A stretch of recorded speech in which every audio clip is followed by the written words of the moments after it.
মনে করুন আপনার হাতে এক গ্লাস পানি। এখন এটা যদি 1 মিনিট ধরে রাখেন কোনো ব্যাপারই না, যদি 1 ঘন্টা ধরে রাখেন তাহলে হাত ব্যথা শুরু হয়ে যাবে, আর যদি একদিন টানা এভাবে ধরে রাখা হয় আপনার হাত একদম অবশ হয়ে যাবে। মজার ব্যাপার হচ্ছে এই পুরোটা সময় পানির ওজনের কিন্তু কোনো পরিবর্তন হচ্ছে না, কিন্তু আপনি যত বেশি সময় ধরে রাখবেন গ্লাস, এটা ততই ভারী মনে হতে থাকবে।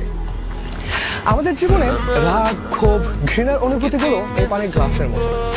হয়তো কারোর সাথে আপনার ঝগড়া, ভুল বুঝাবুঝি হয়েছে, অবশ্যই আপনার মন খারাপ হবে।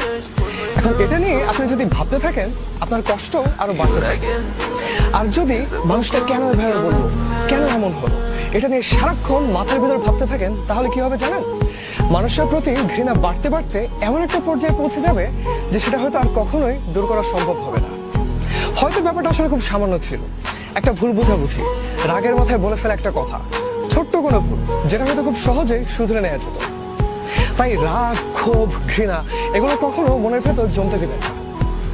যদি কখনো কারোর সাথে এমন ঝগড়া বা ভুল বোঝাবুঝি হয়, আপনার ইগোকে ঝেড়ে ফেলুন। মানুষটার সাথে ঠান্ডা মাথায় খোলাখুলি কথা বলুন, দেখবেন সব ঠিক হয়ে যাবে। খামাখা মনের ভিতর রাগ বা ক্ষোভ পুষে নিজেকে কষ্ট দেওয়ার কোনো মানে হবে না।